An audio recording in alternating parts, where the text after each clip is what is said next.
everybody. Hi, family. I hope everyone's doing well and everyone's safe out there. This video is kind of like an impromptu video. Just decided to do it randomly today because I had an appointment today and I don't know, there's just been a lot, and I wanted to update you guys so you guys kind of know what's going on and we're all on the same page.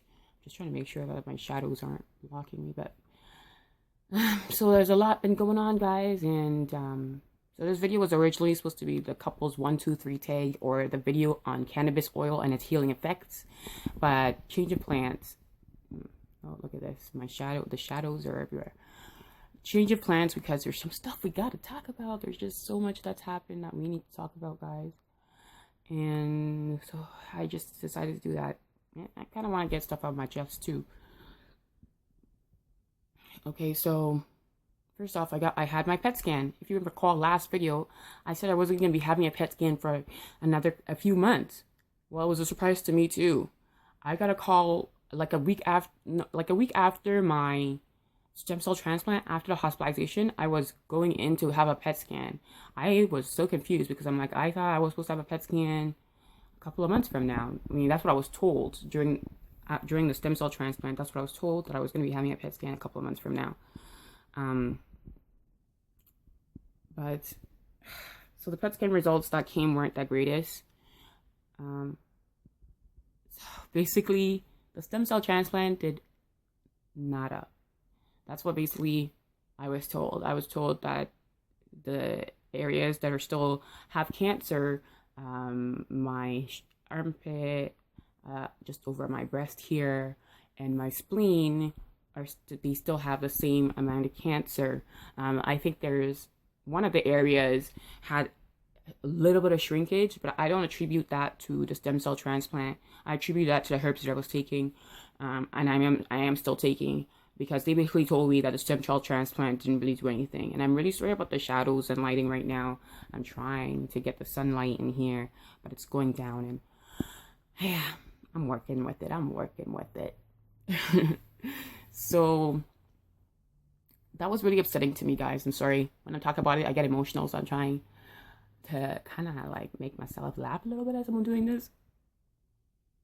Anyways, so yeah, I didn't do anything, and I was really frustrated because I put myself through a lot, and I didn't.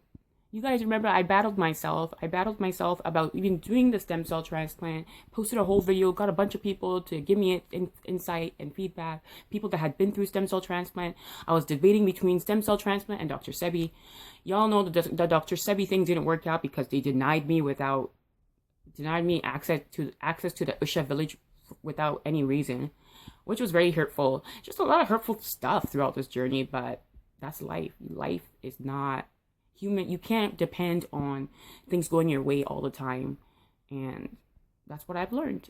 The Dr. Sebi thing didn't work out, so that kind of pushed me more towards the stem cell transplant, and just the fact that I wasn't really sure what to do, I kind of just went with the stem cell transplant, and the feedback I was getting from people, hundreds of people, was kind of split. It wasn't really pointed towards Sebi or stem cells, so I just kind of was like, you know what, I'm just going to do this. And the doctors were making me feel like the stem cell transplant was going to work for me. That's how they made me feel. So I was like, okay, if they are so confident in this, then I'm just going to go ahead and do it. And if this is going to get rid of whatever is left over, the small amount that's left over, so be it. And I'll deal with whatever happens after. I just was holding faith that the side effects were not going to touch me, and they're still not going to, because I'm holding faith, and I know God's on my side.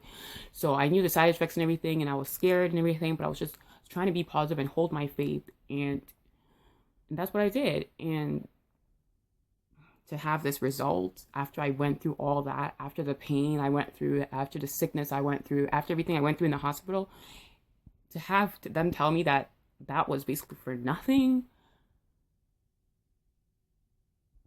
I was devastated. And I took everything in me not to crumble. It took everything. And it's taking everything in me right now not to cry, because I was not expecting that. That kind of like sideswiped me. Was not expecting that at all. So that was the first bad part, was that the results of that. And then on top of that, they want me to do, on top of that, the next steps that they want me to do now is radiation. And so now the radiation doctor is telling me, basically, when I went to meet with the radiation doctor, it was really, I went with my dad, and it was really, he was just saying a lot of negative and blunt stuff. Like, that's what he's supposed to do. He's supposed to tell you the worst case scenarios and tell you what he feels is going to happen based on his science and everything like that, based on the science that they learn. And, that's their job. And basically he was just telling me that he doesn't know if the radiation is going to help because the stem cell transplant was what they were all banking on, and it didn't do anything. And now it's such a strong treatment. The fact that it didn't do anything doesn't look good to them, and so their radiation is like kind of like their last step. And if it doesn't work, then I'm out of luck. And basically, it made me feel like basically saying like, if radiation doesn't work, it's a serious situation, Rose, and I can't sugarcoat it for you. And if it doesn't work, we have a lot of thinking to do.